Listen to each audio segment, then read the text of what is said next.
Hello guys, ये है हमारा आज का पूरे ब्लॉग का एक पार्ट जो कि आपको दिखा रहा हूँ कि मैं आज नवग्रह के मंदिर गया था। और नवग्रह मंदिर में मतलब मैंने पहली बार लाइफ में नवग्रह मंदिर देखा जिसमें नवग्रह की मूर्तियाँ रखी हुई होती हैं। और भी ब्लॉग में बहुत सारी चीज़ें दिखाऊंगा, तो ब्लॉग में पूरा बने रहिएगा। और देखिए कि मैं कहाँ कहाँ आज गया था। आज बहुत सारी चीज़ें, नई नई चीज़ें हमने खोज करी।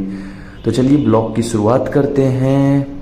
सो finally welcome back to my new blog. और आज मैं आ चुका हूँ मार्केट। तो मार्केट आने के बाद मैंने बहुत सारी शॉपिंग करी। शॉपिंग करने के बाद हमारा और सर का मन हुआ कि हम लोग चलते हैं मंदिर। फिर हमने अपनी बाइक स्टार्ट करी और मंदिर के लिए निकल गए। मंदिर था सनातन धर्म मंदिर। और मंदिर में जैसे ही एंट्री किया हमें बहुत ही अच्छा लगा, हमें बहुत आनंद का अनुभूति हुआ। ये सनातन धर्म मंदिर सेक्टर 56 गुड़गांव में था। बगल में हुडा मार्केट भी है, वहाँ बहुत सारे लोग आते रहते हैं हमेशा।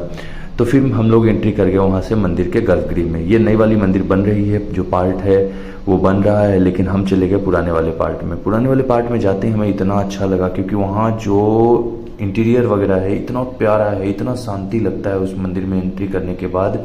आप देख सकते हैं कि ये सारे भगवान हैं। हमारे साथ ये सर थे। और ये गायत्री माता का मंदिर है। इसमें सनातन धर्म मंदिर में बहुत सारे भगवान हैं। इसमें गणपति जी हैं, इसमें बहुत सारे अलग अलग तरह के भगवान हैं। तो एक एक करके चलिए सबसे पहले बजरंगबली से शुरू करते हैं। बजरंगबली का हमने आशीर्वाद लिया और अपने सबके शांति की कामना करी।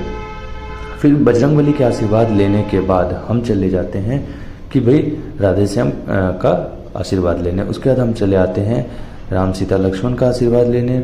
इन सब का आशीर्वाद लेने के बाद हम आगे बढ़ते हैं माता के पास। और माता के पास जाकर के हम आशीर्वाद लेते हैं राधे श्याम माता के पास। और जब हम आशीर्वाद ले रहे होते हैं उसी समय हमें दिखता है दीप प्रज्वलित होते हुए। दीप प्रज्वलित हो रहा था, तो हमने उनसे भी आरती आशीर्वाद ले लिया। आरती आशीर्वाद लेने के बाद हम आगे बढ़ते हैं। आरती आशीर्वाद लेना बहुत जरूरी होता है। लाइफ में बहुत सारे काम आपके बिगड़े हो जाते हैं। फिर गणपति बप्पा का आशीर्वाद लिया, क्योंकि गणपति बप्पा में और माँ गायत्री में मेरा बहुत विश्वास है। तो मैंने गणपति बप्पा का आशीर्वाद लिया, फिर माँ गायत्री का आशीर्वाद लिया। माँ गायत्री का आशीर्वाद लेने के बाद, दुर्गे माता का आशीर्वाद लेने के बाद हम चले जाते हैं शंकर भगवान के पास। शंकर भगवान के मंदिर में जाकर के हमने उनसे भी आशीर्वाद लिया। फिर वापस आते हैं गायत्री माता के पास और गायत्री माता से अपनी मनोकामना मांगते हुए फिर हम निकल जाते हैं नीचे, जहाँ पे बहुत सारी महिलाएं जल अर्पण कर रही थी, दीपक जला रही थी। क्योंकि संध्या का समय था, इसलिए बहुत सारी महिलाएं जल अर्पण कर रही थी। फिर जब हम यहाँ पहुँचते हैं, फिर हमें बहुत ही अद्भुत नज़ारा देखने को मिलता है। पहली बार मैंने अपनी लाइफ में कुछ अद्भुत नज़ारा देखा। और पहली बार लाइफ में मैंने नवग्रह की मूर्तियाँ देखी। तो अभी देखो, ये नवग्रह की मूर्तियाँ बहुत रेयरेस्ट ऑफ द रेयर किसी मंदिर में मिलता होगा।